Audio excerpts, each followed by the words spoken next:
व्यंधत्व म्हणजे काय आणि डॉक्टरांच्या मते याची व्याख्या काय?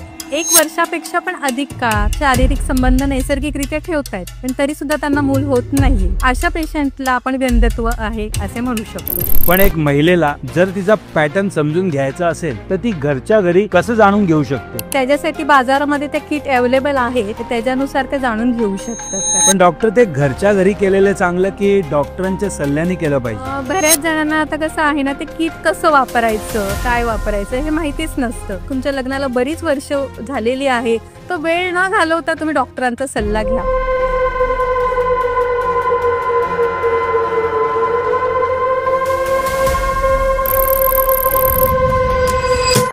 पण अशी टेस्ट करायला येत नाही, याचं प्रमाण सुशिक्षित लोकांमध्ये जास्त असते की अशिक्षित लोकांमध्ये याचं प्रमाण जास्त आढळते? मला तर वाटत नाही की माझ्यामध्ये काही कमतरता आहे, पण फक्त तुमचे संबंध व्यवस्थित होत आहेत, म्हणजे इनफर्टिलिटी तुमच्यामध्ये नाहीये असं नाही आपण बोलू शकत आहे. काउंट असले पाहिजे. काउंट प्लस मोटिलिटी म्हणजे त्याची गती किती आहे स्पर्मची, तो ओव्हरीज पर्यंत पोहोचेपर्यंत त्याची किती गती राहते आहे, या गोष्टी पण त्यामध्ये मॅटर करतात. याचं कारण हे होऊ शकतो का की आजकाल सीझरचं प्रमाण हे नॉर्मल डिलिव्हरी पेक्षा खूप वाढलेलं आहे?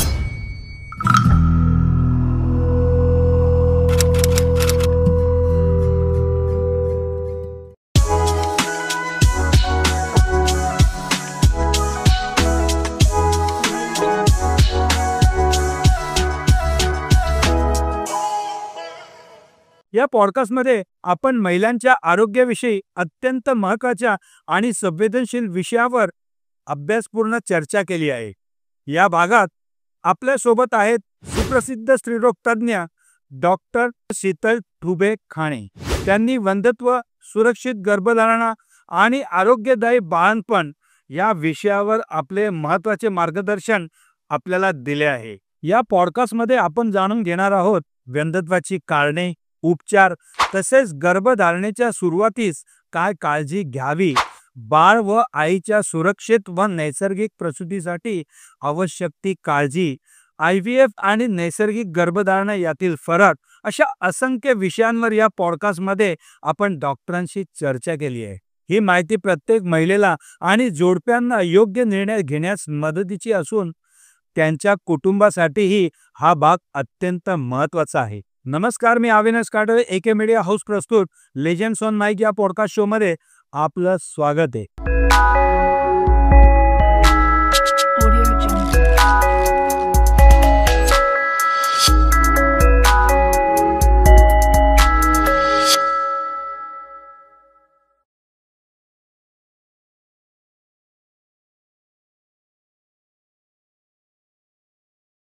नमस्कार डॉक्टर, लेजंड्स ऑन माइक या पॉडकास्ट शो मध्ये आपलं स्वागत आहे. नमस्कार. व्यंधत्व म्हणजे काय आणि डॉक्टरांच्या मते याची व्याख्या काय? जे जोडपे 1 वर्षापेक्षा पण अधिक काळ शारीरिक संबंध नैसर्गिकरित्या ठेवतायत पण तरी सुद्धा त्यांना मूल होत नाहीये, अशा पेशंटला आपण व्यंधत्व आहे असे म्हणू शकतो. ही व्याख्या आपण वयानुसार बदलू शकतो. ज्या पेशंटचं वय 35 पेक्षा जास्त आहे त्यांनी 6 महिने ते नैसर्गिकरित्या प्रयत्न करतायत आणि त्यांना मूल राहत नाहीये, तर त्यांना आपण व्यंधत्व आहे असे म्हणू शकतो. आता ही डेफिनेशन जी व्यंधत्वाची आहे ही थोडी बदलू पण शकते. आता बरेच पेशंट कसं असतात, आम्ही त्यांना त्यांची जेव्हा हिस्ट्री घेतो त्यात आम्ही विचारतो की तुम्ही किती दिवस सोबत आहात, तर ते म्हणतात की माझे मिस्टर दुबईला असतात, ते 2 महिन्यासाठी आलेले आहेत आणि त्यानं 2 महिनेच आमचे संबंध झालेले, पण लग्नाला किती वर्ष झालेत हे आम्ही विचारलेलं असतं, तर त्यात ते सांगतात 2 वर्ष झालेले. मग तो पेशंट आपण व्यंधत्व असं पकडू नाही शकत. व्यंधत्व म्हणजे काय की जे पेशंट पूर्ण वर्षभर नियमित शारीरिक संबंध ठेवतात, कोणतंही कॉन्ट्रासेप्टिव्ह न वापरता आणि त्यांना मूल राहत नाहीये, त्यात तो पेशंट आपण व्यंधत्व असं पकडू शकतो. ओके, म्हणजे तुमचं म्हणणं असं आहे की जवळपास वर्षभरासाठी जर शारीरिक संबंध ठेवून जर समजा मूल होत नसेल तर त्याला आपण वंध्यत्व हे मानू शकतो. पुरुष आणि स्त्री यामधल्या वंध्यत्वामध्ये काही फरक आहे का? आता आपण सगळ्यात पहिले ही गोष्ट करू की मूल कसं होतं. आता बऱ्याच वेळा आम्ही जेव्हा पेशंट येतो त्या पेशंटची आम्ही हिस्ट्री घेतो की तुमची पाळी कशी आहे, तर त्यामध्ये आम्हाला असं आढळतं की म्हणजे पेशंटला हेच माहिती नसतं की ओव्ह्युलेशन पिरियड काय आहे. ओव्ह्युलेशन पिरियडमध्ये संबंधच ठेवत नसतात. आता ओव्ह्युलेशन पिरियड म्हणजे काय हे तुम्हाला मी सांगते. प्रत्येक स्त्रीचा ओव्ह्युलेशन पिरियड हा वेगवेगळा असतो. कारण का ते त्यांच्या मासिक पाळी कशी आहे त्याच्या सायकलवर डिपेंड असतं. तर काही जणांचा ओव्ह्युलेशन पिरियड जो असतो तो 12व्या दिवशी असतो, तर काही जणींचा 14व्या दिवशी असतो, तर काही जणींचा 16व्या दिवशी. हे त्यांच्या पॅटर्ननुसार असतं की मासिक पाळी त्यांची कशी आहे त्याच्यानुसार. पण ही सगळ्या स्त्रियांची वेगवेगळी असते? हो. कारण का काही जणांची मासिक पाळी आहे ती 25 दिवसांनी येते, तर काही जणींची मासिक पाळी 30 दिवसांनी येते, तर काही जणांची 35 दिवसांनी येते. तर ते जो ओव्ह्युलेशन पिरियडमध्ये जे स्त्रीबीज बाहेर येतं फॉलोपियन ट्यूबमधनं, ते फक्त 24 तास जिवंत असतं आणि त्याचा जेव्हा शुक्रधातूशी संबंध होतो त्या 24 तासामध्ये, तर गर्भधारणा होऊ शकत असते. तर बऱ्याच वेळा जेव्हा आम्ही हिस्ट्री घेतो तेव्हा आम्हाला असं आढळतं की त्या 24 तासामध्ये यांचा संबंध चाललेला नाही कारण का यांना ओव्ह्युलेशन पिरियड त्यांचा कधी आहे हेच माहिती नसतं. तर बऱ्याच वेळा आम्ही ट्रीटमेंट न करता फक्त त्यांना त्यांचं ओव्ह्युलेशन पॅटर्न काय आहे, ह्या दिवसांमध्ये तुम्ही संबंध ठेवा हे सांगतो. तर ते दिवस फक्त सांगून कुठल्याही औषधाशिवाय त्यांना गर्भधारणा होऊ जाते. त्यांचं ते करून देखील गर्भधारणा त्यांच्यामध्ये नाही राहिली आहे. तर त्यानंतर आम्ही त्यांचं सोनोग्राफी करून त्यांचं ओव्ह्युलेशन एक्झॅक्ट कुठल्या दिवशी होतंय, त्याची साईज किती असते ओव्हमची, ते रप्चर होतंय की नाही, या गोष्टी आम्ही बघतो आणि त्यानुसार त्यांना सल्ला देतो. म्हणजे प्रत्येक संबंधाच्या वेळेस मूल होईलच याची काही शाश्वती नसते. ओव्ह्युलेशन जो पिरियड आहे त्यामध्ये जर संबंध केल्यानंतरच मूल होण्याचे चान्सेस असतात. हो, म्हणजे जसं कसं आहे, ओव्हम जे आहे ते 24 अवर जिवंत असतं आणि स्पर्म जो आहे तो 72 अवर्स असतो. तर आम्ही त्यांना काही अशी ठराविक त्यांच्या पाळीच्या दिवसानुसार पॅटर्न देतो आम्ही, की ह्या दिवसांमध्ये तुम्ही संबंध ठेवा आणि त्यानुसार मग त्यांना गर्भधारणा होऊन जाते. पण तो जो पिरियड आहे, तो पिरियड तुम्हाला कसं समजतो? त्यांचा तो पिरियड जो आहे त्यांच्या मासिक पाळीचं जे पॅटर्न आहे त्याच्यानुसार आम्ही साधारणपणे सांगतो की ह्या पॅटर्नमध्ये गर्भधारणा होण्याची शक्यता जास्त आहे. पण एक महिलेला जर तिचा पॅटर्न समजून घ्यायचा असेल, तर ती घरच्या घरी कसं जाणून घेऊ शकते? त्याच्यासाठी बाजारामध्ये ते किट अवेलेबल आहेत, तर त्याच्यानुसार ते जाणून घेऊ शकतात. म्हणजे घरच्या घरी ते जाणून घेऊ शकतात. जाणून घेऊ शकतात आणि त्याच्यानुसार ते संबंध ठेवू शकतात. पण डॉक्टर ते घरच्या घरी केलेलं चांगलं की डॉक्टरांच्या सल्ल्याने केलं पाहिजे? बऱ्याच जणांना आता कसं आहे ना, ते किट कसं वापरायचं, काय वापरायचं हे माहितीच नसतं. ते तुम्हाला माहिती आहे त्याची तर वापरू शकतात, ते काही इश्यू नाहीये त्याच्याबद्दल. जर तुम्हाला माहिती नाहीये, तुमच्या लग्नाला बरीच वर्ष झालेली आहे, तर वेळ न घालवता तुम्ही डॉक्टरांचा सल्ला घ्या. कारण का इनफर्टिलिटीच्या ट्रीटमेंटमध्ये वय भरपूर मॅटर करतं. पण आपली एक कारणं राहून गेली की स्त्री आणि पुरुषामधली कारणं काय काय असतात? आता स्त्रियांमध्ये आता जे आपल्याला सगळ्यात जास्त वंध्यत्वाचं कारण हे पीसीओडी. पीसीओडी म्हणजे पॉलिसिस्टिक ओव्हेरियन डिसीज, ज्यामध्ये स्त्रियांची पाळी ही नियमित नसते. त्यामुळे बऱ्याच वेळा पीसीओडीचं रूपांतर पुढे वंध्यत्वाकडे जातं. पण ती पाळी का रेग्युलर नसते? आता बदलती जीवनशैली, तसंच वाढणारं वजन, त्यामुळे मुलींची जेव्हा पाळी चालू होते तेव्हाच पालकांना आता मी सांगेल की त्यांनी लक्ष द्यायला हवे मुलीची पाळी कशी आहे. कारण का वजन आणि पीसीओडी हा एकमेकांशी रिलेटेड आहे. जसं वजन वाढत जातं तसा पीसीओडी वाढत जातो.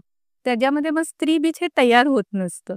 त्यामुळे पीसीओडी हा पुढे जाऊन इनफर्टिलिटीकडे जातो. पण पीसीओडी म्हणजे नेमकं काय? पीसीओडी म्हणजे पॉलिसिस्टिक ओव्हेरियन डिसीज, की ज्याच्यामध्ये स्त्रीबीज हे तयार होत नसतं महिन्याच्या पहिल्याला. त्यामुळे स्त्रियांची ही पाळी नियमित येत नसते. पण यावर खानपानचा काय असर असतो का? जंक फूडचं जास्त, अतिलठ्ठपणा, व्यायाम न करणं हे पीसीओडीला कारणीभूत आहे. मग खाण्यासाठी काय काय पर्याय असले पाहिजेत? आहारामध्ये जास्तीत जास्त आपले प्रोटीनयुक्त डाएट असला पाहिजे आपण. तसंच बेकरी प्रोडक्ट हे टाळले पाहिजे. हिरव्या पालेभाज्या, आता सीझनल फ्रूट याच्यावर मी जास्त भर देईल. आता आंबा हा पूर्ण वर्षभर खायला मिळतो आपल्याला, पण पूर्ण वर्षभर हा आंबा खाणं योग्य आहे का? नाही, चुकीचं आहे. ज्या सीझन मध्ये जे फळ येतात त्याच काळात आपण ते फळ सीजनल खाल्लेलं फ्रूट खाणं. त्यामुळे सीझनल फ्रूट खा. तुम्ही पॅक डब्यामध्ये म्हणजे जे फळं मिळतात त्यामध्ये साखरेचं प्रमाण जास्त असतं आणि आजकाल ते प्रमाण जास्त वाढलेले. मिल्कशेक वगैरे घेणं, प्रिझर्वेटिव्ह केमिकल्स वगैरे तर मी असतात. तर म्हणेल की मिल्कशेक वगैरे घेण्यापेक्षा तुम्ही ताजं फळ खा, ते जास्त बेटर राहणार आहे. पण तो सीजनल असला पण पाहिजे. तो सीझनल असला पाहिजे. दुसरी गोष्ट पेशंट बऱ्याच वेळा आम्ही विचारतो तेव्हा त्यांची हिस्ट्री घेतो तेव्हा आम्ही त्यांना विचारतो तेव्हा पेशंट म्हणते नाही माझी पाळी व्यवस्थित आहे तरी मला मूल होत नाहीये.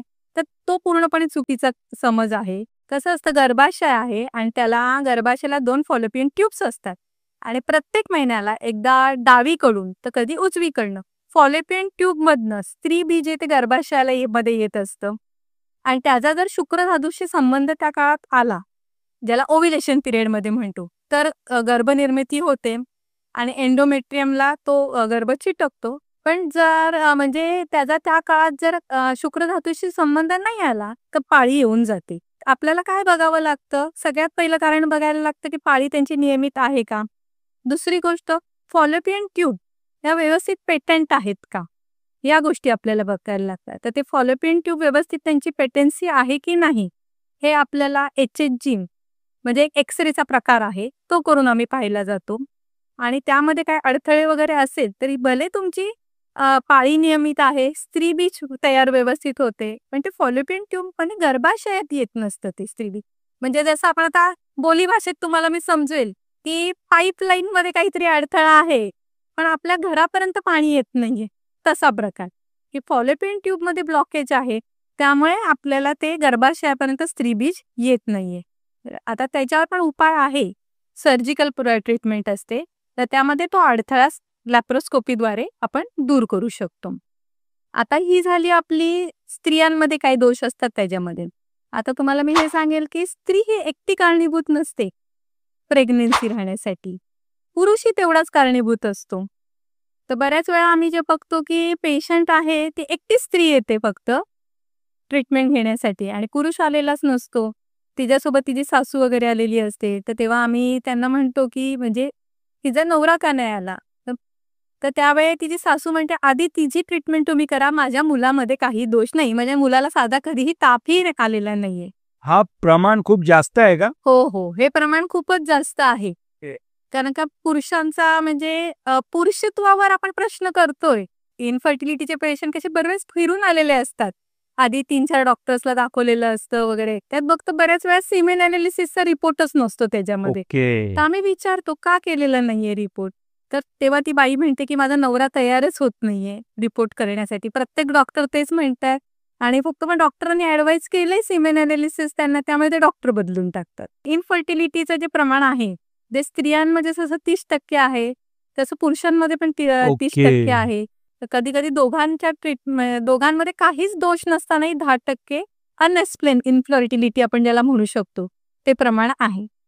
पण अशी टेस्ट करायला येत नाही याचं प्रमाण हे सुशिक्षित लोकांमध्ये जास्त असते की अशिक्षित लोकांमध्ये याचं प्रमाण जास्त आढळते. याच्यामध्ये दोन्हींमध्ये हे प्रमाण तेवढंच सारखं आहे. सुशिक्षित लोकांना पण जेव्हा आम्ही सांगतो की तुम्ही स्पर्म काउंट करून घ्या तुमचा आणि स्पर्म टेस्ट करणं हे म्हणजे अगदी सोपी टेस्ट आहे आणि स्त्रियांच्या टेस्टपेक्षा ही अगदी वेदनारहित टेस्ट आहे.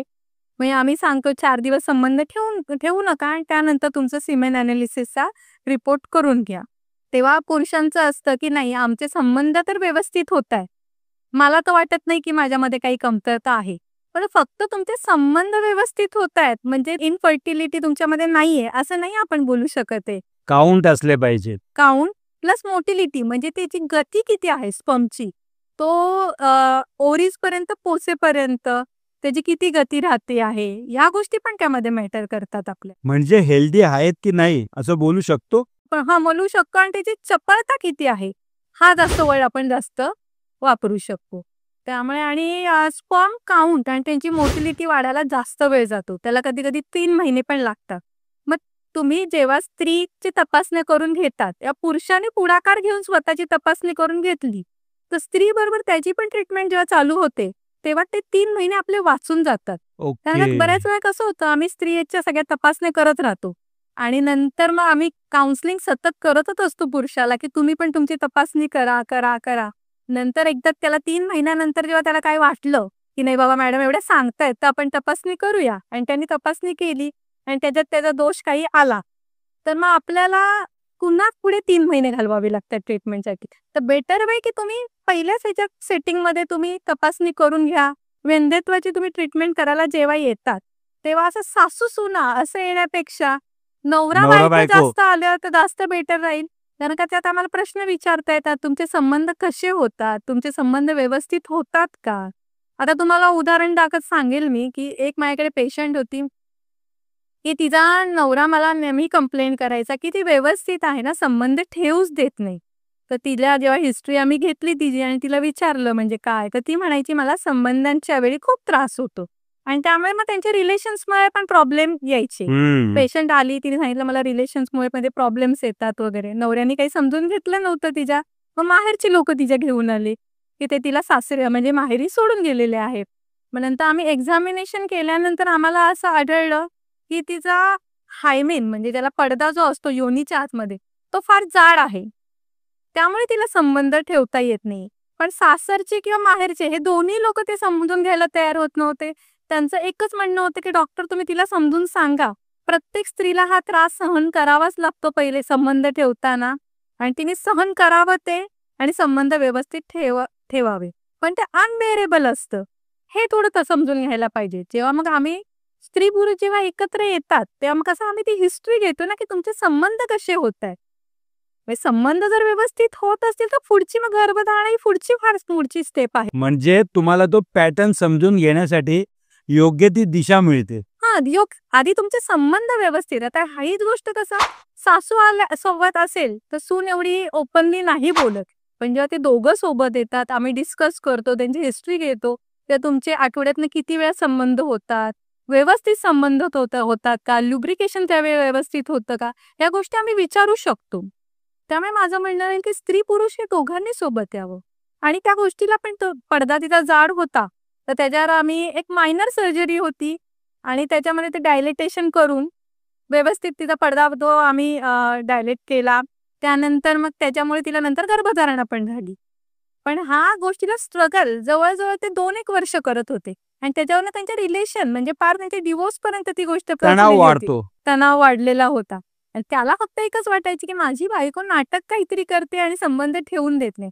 पण काय होणारा त्रास आहे ती स्त्री समजू शकते ती. या बऱ्याच वेळा पुरुषांना पण म्हणजे मी हे फक्त स्त्रियांच्या बाबतीत असेल असं नाही. हे पुरुषांचं पण असं बऱ्याच वेळा होतं, की आजकाल जी बदलती लाईफस्टाईल आहे, त्यामुळे फार ट्रेस असतो ऑफिसचा वगैरे सगळ्या गोष्टींचा. त्यामुळे कसं होतं, की अर्ली इजॅक्युलेशन होऊन जाणं हा प्रॉब्लेम असतो आणि तो प्रॉब्लेम ते कोणाबरोबर शेअर करू शकत नसतात ते आणि त्यांना मनातल्या मनात ती गोष्ट खात असते. लाज वाटत लाज असते वाटत त्यांना. असते, की आपण ही मित्रांबरोबर गोष्ट बोलू शकत नाहीये. रिलेटिव्ह बद्दल कडे ह्या गोष्टी बोलू शकत नाही. माझ्या पुरुषत्वावर या गोष्टींवर बोट दाखवलं जाईल. तर तुम्ही फ्रीली या डॉक्टरांशी बोला आणि उपाय आहे त्याच्यावर. असं नाही की उपाय नाहीये त्याच्यावर. मग जर इतका तंत्रज्ञान पुढे गेलं आहे, तर मग त्यावर काही वैद्यकीय शस्त्रक्रिया किंवा उपचार पद्धती आहेत का? आता पेशंट बऱ्याच वेळा आम्हाला आग्रह करतात, की म्हणजे सर्जिकल ट्रीटमेंट नकोच. आता मी सांगेल, की सगळ्यात पहिले आम्ही औषधी ट्रीटमेंटवरच भर देतो. त्यामध्ये पाहिलं जातं, की ओव्ह्युलेशन पॅटर्न व्यवस्थित पेशंटचा आहे का? दुसरी गोष्ट तिच्या फॉलोपियन ट्यूब ह्या पेटंट आहे का? तर एक्स-रेद्वारे बघितलं जातं. या सगळ्या गोष्टी व्यवस्थित असल्या, की 3 ते 4 सेटिंग पहिल्या ओव्ह्युलेशन स्टडीच्या केल्या जातात. ओके. आता किती वेळ थांबायचं हे पेशंटचं एज मॅटर करतं. कारण का कसं आहे जसं एज पेशंटचं वाढत जातं, तसं इनफर्टिलिटी हे पेशंटमध्ये वाढत जाणार कारण का ओहमचं प्रमाण हे कमी होत जातं. त्यामुळे मग नंतर आम्ही सल्ला देतो, की आता आपण IUI कडे जाऊया. IUI ही प्रोसिजर फार किचकट नाहीये म्हणजे पेशंटला लगेच वाटायला लागतं, की काय अगदी माझं पोट फाडणार आणि मग काय करणार असं काही नसतं त्याच्यामध्ये. त्याच्यामध्ये त्या स्त्रीचाच मिस्टरांचा शुक्रधातू घेतला जातो आणि तो गर्भाशयामध्ये डायरेक्टली टाकला जातो. त्यामध्ये पेशंटला म्हणजे फार दिवस पण ॲडमिट राहावं लागत नाही. 3 ते 4 तास आम्ही ॲडमिट ठेवतो. दुसरी प्रोसिजर आहे, की IUIनी पण कधी-कधी आपल्याला रिझल्ट नाही मिळत. 10-1 सेटिंग आम्ही करून पाहतो आधी त्याच्या. त्यानेही आपल्याला कधी रिझल्ट नाही मिळाला, तर पुढची प्रोसिजर ही थोडी खर्चिक असते. ती सगळ्यांना परवडेल अशीच नसते. त्याला IVF म्हणजे ज्याला आपण बोली भाषेमध्ये टेस्ट ट्यूब बेबी ओके. तयार. ती ही आपण शेवटची प्रोसिजरला भर देतो आपण. पण ही टेस्ट ट्यूब बेबी ही खर्चिक गोष्ट करण्यापेक्षा मूल दत्तक घेणे हे कितपत योग्य आहे? नक्कीच. हा पर्याय एकदम जास्त चांगला आहे. तुमची जर आर्थिक परिस्थिती नाहीये, आता पेशंट मी पाहते माझ्याकडे ग्रामीण भागातले पण पेशंट येतात आणि ते मला विचारतात, की मॅडम IVFसाठी वगैरे किती चार्जेस लागतील आणि त्याची 100% गॅरंटी आहे का? तर मी तुम्हाला खरं सांगते, की त्याची पूर्ण 100% गॅरंटी नाहीये. म्हणजे टेस्ट ट्यूब बेबी जर समजा इतके पैसे खर्च करून पण त्याची 100% गॅरंटी नाहीये. नाही आणि असंही नाहीये, की ते एकाच सेटिंगमध्ये तुमचं सक्सेस होईल. त्याला कधी-कधी 2 ते 3 सेटिंग पण तुमच्या लागतात. तर बरेच जण म्हणजे शेतकरी वर्गामधले काही पेशंट येतात माझ्याकडे. ते अगदी आपली जमीन विकून वगैरे म्हणजे हे टेस्ट ट्यूब बेबीसाठी खर्च करतात. मग आणि त्यातनं पण त्यांना रिझल्ट जर नाही मिळाला, तर ते डिप्रेशनमध्ये जातात. कारण का फक्त मूल जन्माला घालणं ही आपली फक्त जबाबदारी नसते. मूल तुमचं जन्माला आल्यावर त्याची पुढची सेटलमेंट वगैरे ही पण आई-वडिलांवर जबाबदारी आहे ना. त्यापेक्षा बेटर वे ऑप्शन आहे, की तुमची आर्थिक परिस्थिती जर तुमची नाहीये ना, तर तुम्ही मूल दत्तक घ्या. एक मुलाला पण आई-वडील मिळतील. तुमची पण आर्थिक परिस्थिती व्यवस्थित राहून तुम्ही त्याला व्यवस्थित स्वावलंबी करू शकाल. त्याची व्यवस्थित सेटलमेंट करू शकाल. त्यामुळे जर तुमची आर्थिक परिस्थिती नाहीये, तर नक्कीच मी म्हणेल दत्तक घेणं हा उपाय जास्त बेटर आहे. पण दत्तक घेण्यासाठी खूप लॉज आता सरकारने लावलेले आहेत. तर ही प्रोसिजर सोपी आहे की खूप अवघड आहे? बेसिकली म्हणजे जर तुम्ही त्या क्रायटेरियामध्ये बसता आहात, म्हणजे इनफर्टिलिटीचा तो पेशंट आहे, किती वर्ष त्यांनी ट्रीटमेंट घेतलेली आहे, या सगळ्या गोष्टी त्यामध्ये तपासल्या जातात. तर जशा सरकारने चांगल्या बाजू बघते, तसे काही क्लॉज पण आहेत, की म्हणजे आपण फॉरेनमध्ये आता तो प्रकार आपल्याकडे नाही एवढा, पण फॉरेनमध्ये तो प्रकार आहे, की मूल दत्तक हे घर काम करण्यासाठी घेतलं जातं. ओके. चाइल्ड लेबरसाठी. चाइल्ड लेबरसाठी. त्यासाठी मग ह्या गोष्टी सरकारला तपासाव्या लागतात. या वंध्यत्वामुळे खूप साऱ्या महिलांवर छळ होतात किंवा 1 किंवा 2 वर्ष जर समजा तिला मूल होत नाही, तर सासू, नवरा हे दुसऱ्या लग्नाचा पर्याय शोधतात. तर तुमच्याकडे असे काही केसेस येतात का? मी आता तुम्हाला आत्ताचंच एक उदाहरण सांगेन, की माझ्याकडे एक पेशंट आला होता. पेशंटचं म्हणजे पुरुषाचं वय जरा जास्त वाटत होतं, त्या मानाने स्त्रीचं वय हे कमी होतं. आणि मग मी त्यांना विचारलं, "लग्नाला तुमच्या लग्न किती वर्ष झाले?" तर त्यांनी मला सांगितलं, की "माझ्या लग्नाला 3 वर्ष झालेत, तरी आम्हाला गर्भधारणा होत नाहीये."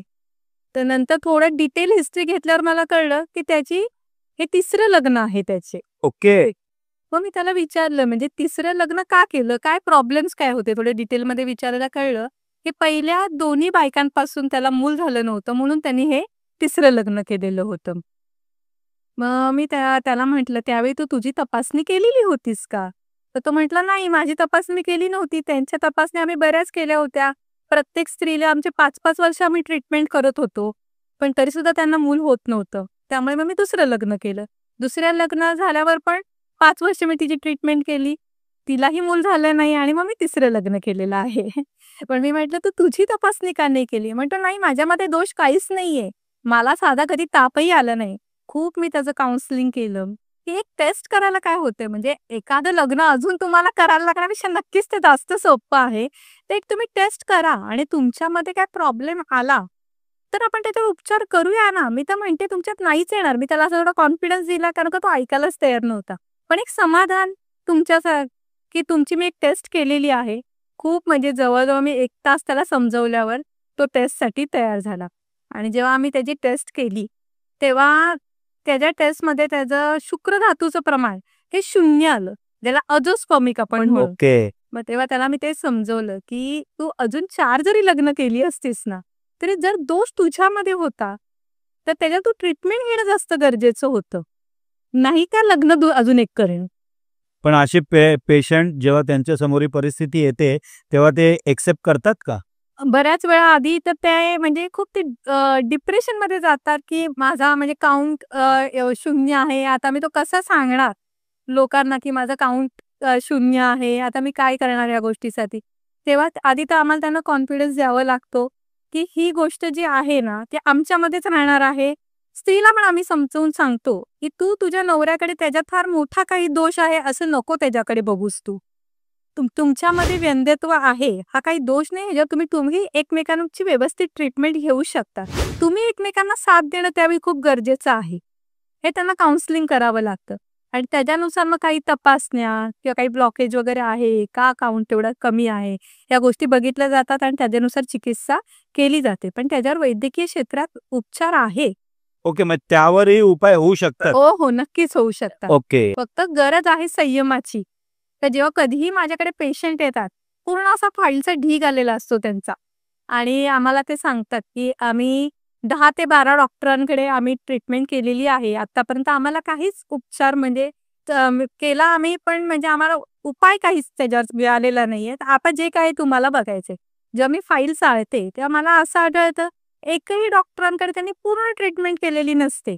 कारण का जेव्हा पेशंट तुमच्याकडे येतात आणि तुम्ही पहिल्याच दिवशी तुम्ही सगळ्या टेस्ट त्यांच्या करून नाही घेऊ शकत. सगळ्यात पहिले आपल्याला बघावं लागतं, की त्यांची मासिक पाळी कशी आहे, त्यांचं हॉर्मोनल इम्बॅलन्स किती आहे त्या स्त्रीमध्ये, तिची पाळी व्यवस्थित येते का, शुक्रधातूचं प्रमाण किती आहे, ओव्ह्युलेशन कधी होतं, ते दोघं एकमेकांना किती वेळ देतात, ओव्ह्युलेशन पिरियडमध्ये त्यांचा इंटरकोर्स होतोय का, या सगळ्या गोष्टी बघितल्या जातात. नंतर मग आपलं बघायला लागतं HHG करून, की फॉलोपियन ट्यूबमध्ये ब्लॉकेज आहे का, ब्लॉकेज आहे नाहीये त्याच्यानुसार सर्जरी. या गोष्टींसाठी तुम्हाला एक संयम ठेवावा लागतो.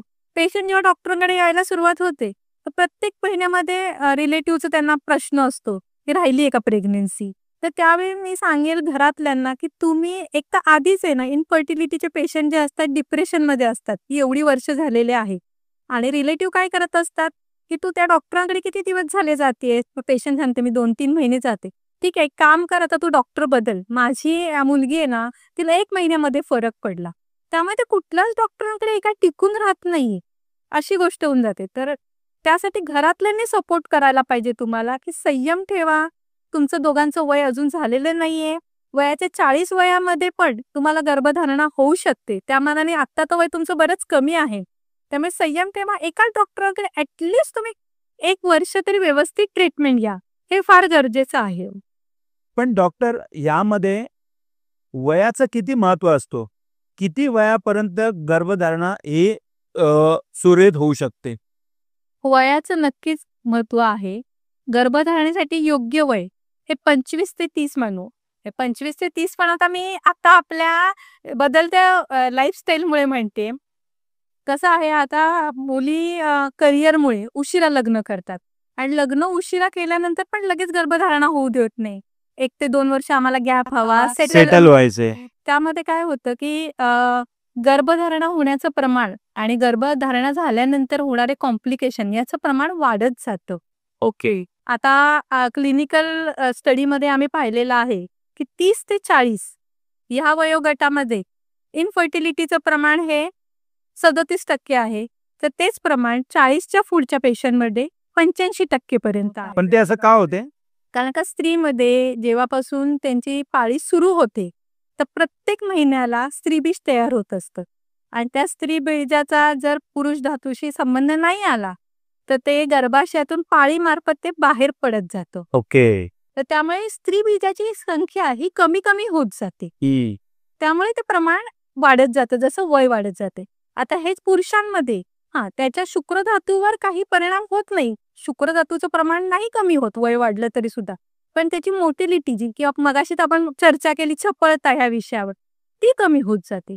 त्यामुळे मला असं म्हणायचं की 25 ते 30 वय हे गर्भधारणेसाठी योग्य वय आहे. तर त्या काळात शक्यतो तुम्ही गर्भधारणा करावी. पण जेव्हा एखाद्या महिलेचं वय 40-42 होतो, तोपर्यंत तिला मूल होत नाही आणि त्यावेळेस जर समजा पेरिमेनोपॉजचा टर्म जर तिचा सुरू झाला, तर त्यावेळेस काय काय चॅलेंजेस येतात? 40 वयाच्या नंतर देखील गर्भधारणा होऊ शकते. आता माझ्याकडे एक पेशंट होता तसा, की त्या पेशंटचं म्हणजे त्यांनी आधी IVF केलेले होते. 3 सेटिंग झालेल्या होत्या IVFच्या आणि त्यानंतर ते माझ्याकडे आलेले होते आणि त्यांचे योग्य औषध उपचार केल्यानंतर त्यांना गर्भधारणा झाली. त्यानंतर तिने अजून एक पेशंट घेऊन आली. तिची जाव होती. तिचं वय 42 होतं आणि तिला पण मूल होत नव्हतं आणि तिच्या नवऱ्याचं वय होतं 50. मग त्यांना पण योग्य औषधी उपचाराने मूल राहिलं. पण त्या प्रेग्नन्सीच्या काळात आम्हाला प्रिकॉशन्स खूप घ्याव्या लागल्या. हायपरटेन्शन, प्रीटर्म डिलिव्हरी किंवा बाळामध्ये काही व्यंग निर्माण होणार नाही, या गोष्टी, पूर्ण bed rest, strict bed rest, या गोष्टी सगळ्या पाळायला लागतात. त्यामुळे एवढं लेट तुम्ही गर्भधारणा करण्यापेक्षा योग्य वयात गर्भधारणा करा. पण असं नाहीये की 40 नंतर मूल होऊच शकत नाहीये गर्भधारणा, असं नाहीये. होऊ शकतं, पण त्यासाठी तुम्हाला एक्स्ट्रा प्रिकॉशन्स घ्यावे लागतात गर्भधारणा झाल्यानंतर. कधी कधी चॅलेंजेस येऊ शकतात. हाय रिस्क प्रेग्नन्सी होते ती गोष्ट. अशा वेळेस पुरुषापेक्षा महिलेवर खूप मानसिक तणाव असतो, तर त्यावर तिने काय उपाय केले पाहिजे? आता मोस्टली तर कसं होतं माहितीये, की स्त्री कुठेही जेव्हा जाते फंक्शनला वगैरे, तर तुम्ही गोड बातमी कधी देणार? हा पहिले प्रश्न विचारला जातो त्यांना. जस्ट लग्न झालेलं असतं. पहिले तर कपल्स पण ह्या गोष्टी हसण्यावारी घेतात. पण जशी वर्ष वाढत जातात तसं त्यांना फील यायला लागतं, की प्रत्येक ठिकाणी आपल्याला तोच प्रश्न विचारला जातो किंवा त्यांची कंपॅरिझन केली जाते, की माझ्या मुलीचं लग्न पण तुमच्याच वेळी झालेलं होतं, पण तिचा मुलगा आता 2 वर्षाचा आहे, अजून तुम्हाला कसं काही नाही? तर मी असं सांगेल, की घरातल्या स्त्रियांनी त्या स्त्रीला सपोर्ट दिला पाहिजे, की तू हा तणाव घेऊ नकोस. त्याचबरोबर बाहेर पण जे समाजाने पण ह्या गोष्टीचं भान कुठेतरी ठेवावं. समाजाची जबाबदारी असली पाहिजे. जबाबदारी, की त्याचं तुम्ही भान ठेवा. कारण का स्त्रीमध्ये हार्मोनल चेंजेस हे खूप होतात, की जसा तिच्या मानसिक ताण यायला लागतो तसे तिचे हार्मोनल चेंजेस व्हायला लागतात. तिची पाळी अनियमित व्हायला लागते. पाळी अनियमित व्हायला लागली, की तिच्या स्त्रीबीज तयार होणं याच्यावर अडथळा. नवरा बायकोंमध्ये तणाव निर्माण होतो, कारण का बाई ही बऱ्याच ह्या हार्मोनल चेंजेसमुळे ते चिडचिडी होऊन जाते. तर ह्या गोष्टी आपल्याला समजून घेण्याची फार गरज आहे. आता मी बऱ्याच वेळा समाजामध्ये बघते, की म्हणजे ओटी भरण वगैरे असेल, तर ज्या स्त्रीला मूल नाहीये तिला तिकडे इन्व्हाइट केलं जात नाही, कारण का तिला मूल नाहीये. किंवा एखादी स्त्री जी असेल म्हणजे जाव असेल, तिला मूल राहिलेलं असेल, की ती आणि तिच्या मोठे जावेला मूल नसेल, तर तिला तिच्यासोबत ठेवलं जात नाही, की तिच्यावर काही परिणाम होऊ शकतं. तर ही मानसिक स्थिती आपण बदलायला पाहिजे. पण हे असं होते? नाही, तसं काही नाहीये. उलट तुम्ही तिला मानसिक तणावाखाली टाकतात. तर हे तसं करणं टाळलं पाहिजे. म्हणजे समाजाने सपोर्ट केला पाहिजे तिला ह्या बाबतीमध्ये. यामध्ये ती बाई एकदम डिप्रेशनमध्ये जात जाते. हे तर झालं वंध्यत्वासाठी. पण काही अशा केसेस असतात, की ज्यांना पहिली मुलगी होते आणि मुलाच्या आशेने तिचा नवरा तर सपोर्ट करत असतो. मूल कोणताही मूल असेल तरी चालेल आपल्याला. पण घरामध्ये काही प्रॉब्लेम्स असतात. तर अशा काही गोष्टी तुमच्या अनुभवास आलेल्या आहेत का? तर पहिल्यांदा खरंच ती गोष्ट आहे, की जेव्हा पहिली मुलगी असेल आणि सेकंड चान्स घेतला जातो, बऱ्याच वेळा सेकंड चान्स हा मुलगा होण्यासाठीच घेतला जातो. तेव्हा पहिल्या महिन्यापासून म्हणजे मी पाहते, पहिली डिलिव्हरी माझ्याकडे पेशंटची झालेली असेल आणि सेकंड डिलिव्हरीला जेव्हा पेशंट माझ्याकडे येते, तेव्हा तिची असणारी मानसिक स्थिती, तर पहिल्या महिन्यापासूनच मला ती थोडीशी डिप्रेशनमध्ये दिसते. जशा सोनोग्राफी होत जातात, तसं-तसं ती हळू थोडी हिंमत करून आम्हाला विचारायला सुरुवात करते. मॅडम काय आहे? म्हणजे मुलगा आहे का मुलगी आहे? ही गोष्ट तिची सुरू होते. आम्ही बऱ्याच वेळा तिला समजवतो, की हे आम्हाला अलाउड नाहीये सांगणं आणि तू पण याचं टेन्शन घेऊ नको. मुलगा असू दे किंवा मुलगी असू दे, काही फरक पडणार नाहीये. तू तुझ्या तब्येतीकडे काळजी घे. तरी तिच्या चेहऱ्यावर असा एक स्पष्ट तणाव दिसत असतो. ज्यावेळी तिचा नवरा सोबत आलेला असतो, तेव्हा तो म्हणतो, "अहो मॅडम, मी पण तिला हेच समजवतोय. मुलगा असू दे किंवा मुलगी असू दे, आपलं असणार आहे हे महत्वाचं आहे." मी त्यांना हे देखील सांगते, की तुम्हाला ॲटलीस्ट मूल तरी आहे. तुम्ही ज्यांना मूल नाहीये त्यांच्याकडे बघा. ते मुलांसाठी किती एफर्ट्स घेतायत आणि किती ताण घेतायत तुम्ही. तीच ती जेव्हा तिच्या सासूबरोबर असते, तेव्हा सासू म्हणायला सुरुवात करते, "असं कसं मॅडम? वंशाला दिवा हवाच की नाही आपल्याला?" तेव्हा मी त्या स्त्रियांना म्हणते, की तुम्ही कोण आहात? तुम्ही पण एक स्त्रीच आहात ना. तेव्हा तुम्ही तुमच्या सुनेकडे एक स्त्री म्हणून बघा ना. आज आमच्या हॉस्पिटल्समध्ये आम्ही, आमच्या सिस्टर एक स्त्रिया असून सुद्धा एवढ्या क्षेत्रात पुढे झालेले आहोत. तसा तुम्ही तुम्हाला सपोर्ट करा. तुमचं जर दुसरं मूल हे स्त्री असेल किंवा मुलगी असेल, कदाचित ते मुलापेक्षा पण खूप पुढे जाईल. तर यासाठी मला असं वाटतं, की स्त्रियांना सपोर्ट केला पाहिजे. पण डॉक्टर, असंही पाहण्यात येतो, की काही डॉक्टर मुलगा होण्यासाठी काही ट्रीटमेंट देतात. तर त्यामध्ये कितपत सत्यता आहे? खरं तर अशी ट्रीटमेंट आहे ना, डॉक्टर करतच नाही. बऱ्याच वेळा पेशंट आहेत ना, अशी ट्रीटमेंट असे भोंदू बाबा जे असतात, त्यांच्याकडे घेतात. कारण की आपल्या भारतामध्ये PCPNDT ॲक्टनुसार अशी ट्रीटमेंट करणं आणि अशी ट्रीटमेंट घेणं, या दोघांवरही गुन्हा दाखल होऊ शकतो. म्हणजे तपासणी करणे हा तर गुन्हा आहेच, पण अशा प्रकारची ट्रीटमेंट करणं ही गुन्हा आहे. बऱ्याच वेळा ग्रामीण भागामध्ये अशा ट्रीटमेंट म्हणजे एखाद्या बाबांकडनं बाय फ्लूक म्हणजे मुलगा राहिलेला असतो, की त्यांच्याकडे काही ते म्हणजे फळ देतात, काय देतात आणि ते खाऊन गर्भ राहिला आहे. त्याच्यामध्ये काही 10 अर्थ पैकी नसतो. 4 हां. 10 पैकी 4 आणि एखादा म्हणू, पण ते त्याचा काहीच रोल नसतो त्यामध्ये. ते आणि मी होणारच लहान असतो. असतो, पण आता पब्लिसिटी होऊन जाते त्याची. पब्लिसिटी होऊन जाते. असं मी पाहिलेलं आहे तशी गोष्ट. जिला होत नाही, ती सांगत नाही आणि जिला होतो, ती ती 100 लोकांना 100 सांगत लोकांना जाते. सांगते. ओके. आता माझ्याकडे एक पेशंट आलेली होती, की तिला म्हणजे 14 वर्ष गर्भधारणा राहिलेली नव्हती. तर पहिले सुरुवातीला तिने डॉक्टरांकडे घेतली ट्रीटमेंट. नंतर म्हणजे आजूबाजूच्या लोकांचा विचार करून तिने एका बाबांकडे ती ट्रीटमेंट घेत होती.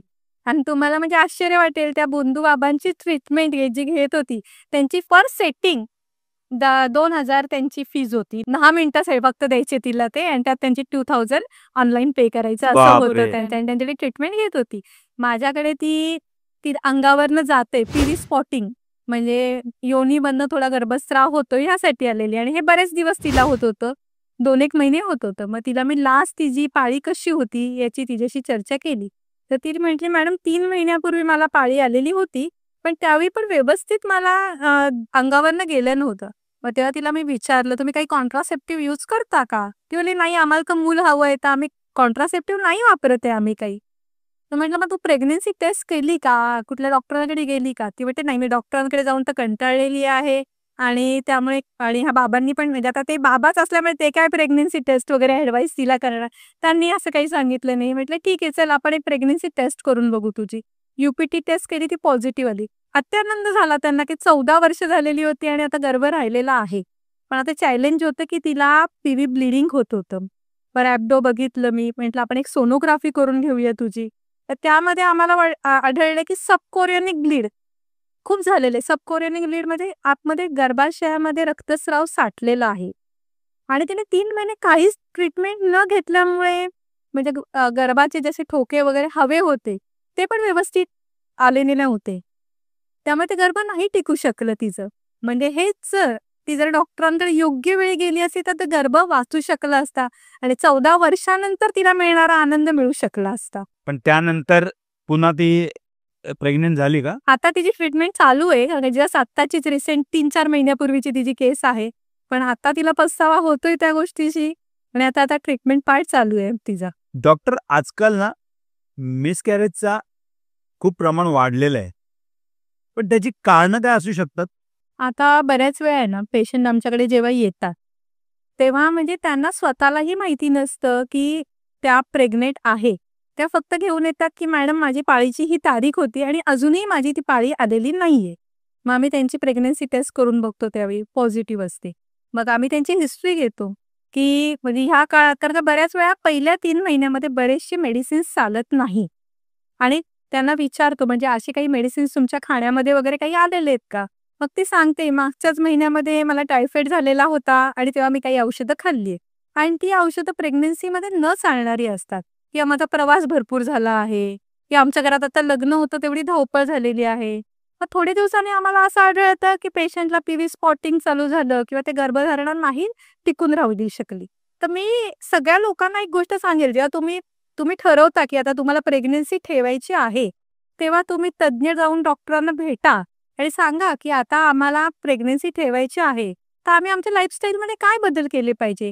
तर का बरेचसे पदार्थ जे आहेत ते नाही चालत प्रेग्नन्सीमध्ये. जसं आम्ही प्रेग्नन्सीमध्ये पपई अव्हॉइड करायला सांगतो, की पपईमुळे बऱ्याच वेळा प्रेग्नन्सीमध्ये खाल्ल्यामुळे म्हणजे प्रत्येक पेशंटमध्येच नाही, पण काही पेशंटमध्ये गर्भस्राव होऊन मिस ॲबॉर्शन होणं वगैरे असे प्रकार होतात.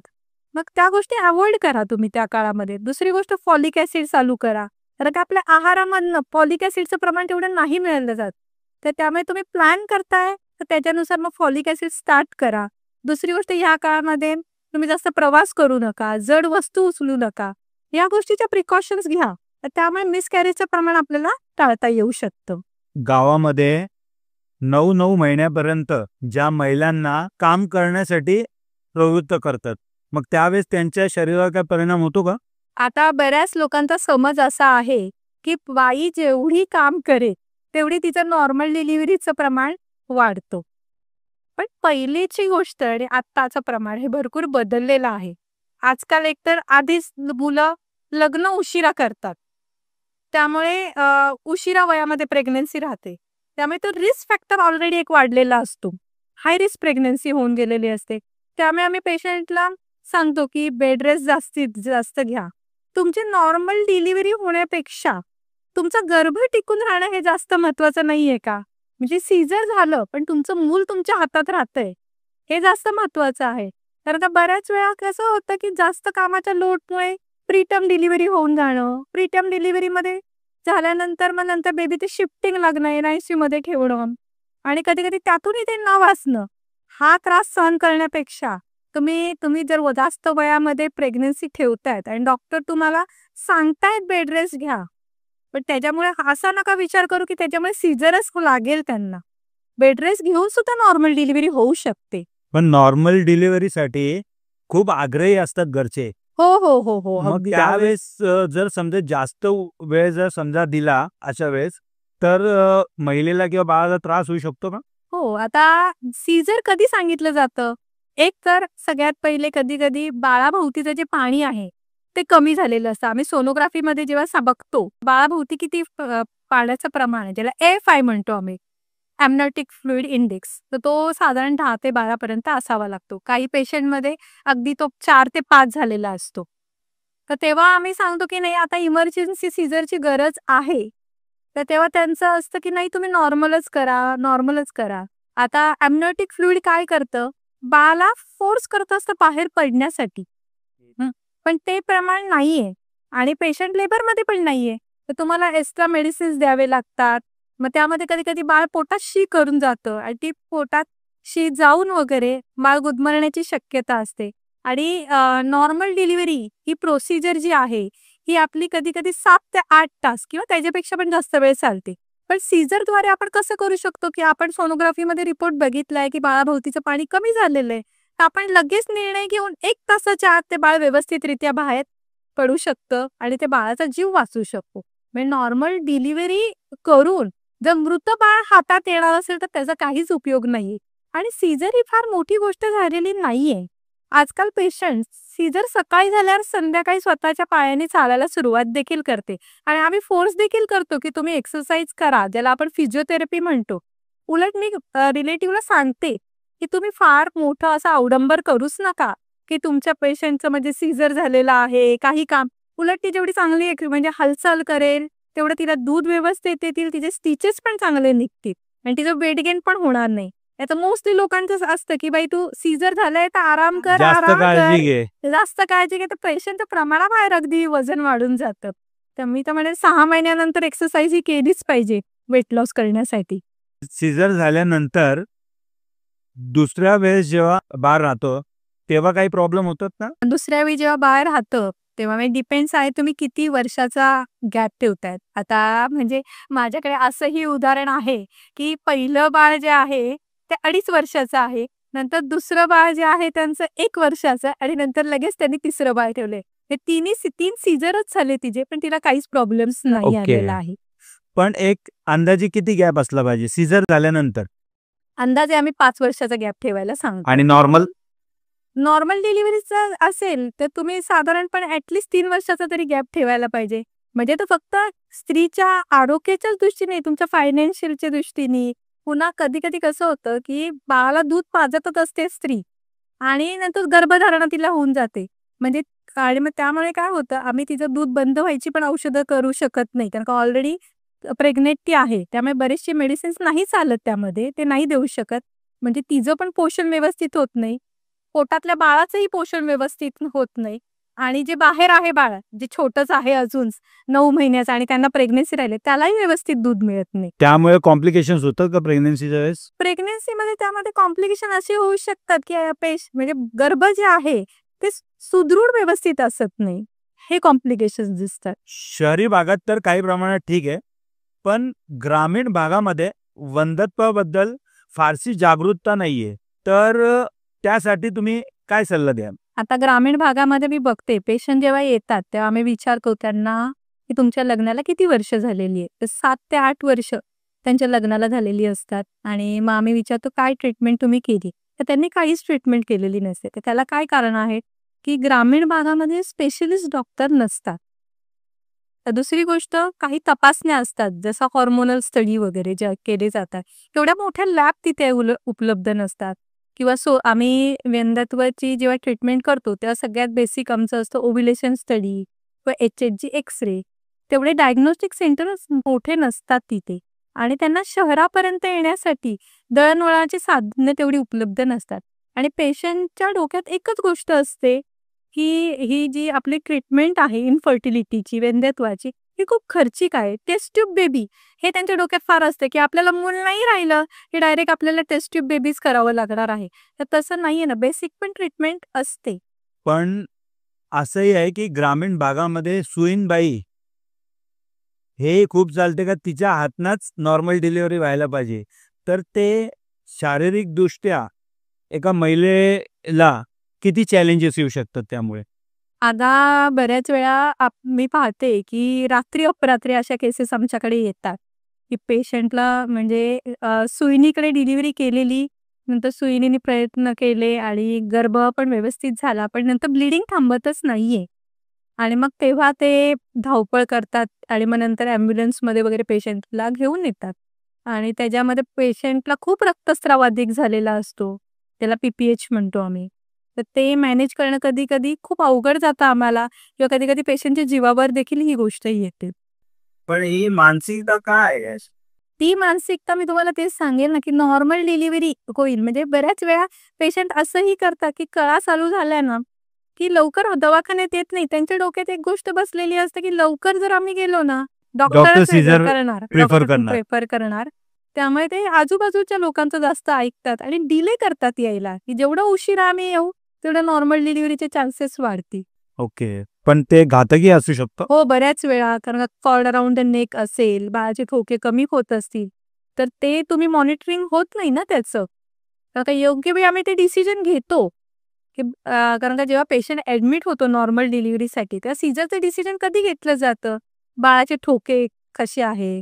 पुन्हा आम्ही PV एक्झामिनेशन करतो. त्यामध्ये डायलेटेशन किती होते? बाळाचं डोकं खाली येतंय का? विशिष्ट काळामध्ये एवढं बाळाचं डोकं खाली आलेलं पाहिजे. त्या गोष्टी बघितल्या जातात. त्या गोष्टी काही मॉनिटरिंग केल्या जात नाहीत. त्याच्यावर पेशंटचं BP किती आहे? या गोष्टी लक्ष ठेवल्या जातात. तर त्या गोष्टी कधी-कधी न होता कधी झटके येणं वगैरे या गोष्टीचं पण प्रमाण वाढून जातं. हे सगळं डॉक्टर आणि दवाखानाच करू शकतो. पण अशा वेळेस घरची लोकं पैशाचा विचार करतात का? डिपेंड्स असतं त्या गोष्टीचं. कारण सीझर बोलला तर खर्चिक होते त्यामुळे ते नॉर्मल डिलिव्हरीच्या ह्याच्यात जातात का? खर्चापेक्षा आहे ना, म्हणजे मी असं पाहिलेलं आहे, की खर्चापेक्षा लोकांमध्ये गैरसमज आहे, की सीझर झालं म्हणजे बाईला अपंगत्व आलं, असं अगदी त्यांना वाटायला लागतं, की ती सक्षम राहणार नाही, ती काम करू शकणार नाही. म्हणजे पैशाच्या विचारापेक्षा हा विचार जास्त असतो त्यांना, की ती अपंग झाल्यासारखी होईल. हां, मी तेच सांगेल असं काही राहिलेलं नाहीये. सीझर झालेला पेशंट देखील संध्याकाळी व्यवस्थित स्वतःच्या पायावर चालू शकतो, सगळी कामं करू शकतो अगदी. पण मग हे कुटुंबामध्ये विचार करण्याचं प्रमाण जे वाढलेलं आहे, सीझर नको, याचं कारण हे होऊ शकतो का, की आजकाल सीझरचं प्रमाण हे नॉर्मल डिलिव्हरीपेक्षा खूप वाढलेलं आहे? आता आजकाल सीझरचं प्रमाण का जास्त वाढलेलं आहे? एकतर लेट मॅरेजेस म्हणजे स्त्रिया ज्या आहेत लग्नच लेट करतात. वयाच्या 30 नंतर किंवा लग्न योग्य वयात झालं तरी करिअरसाठी 2-3 वर्षाचा गॅप घेतात.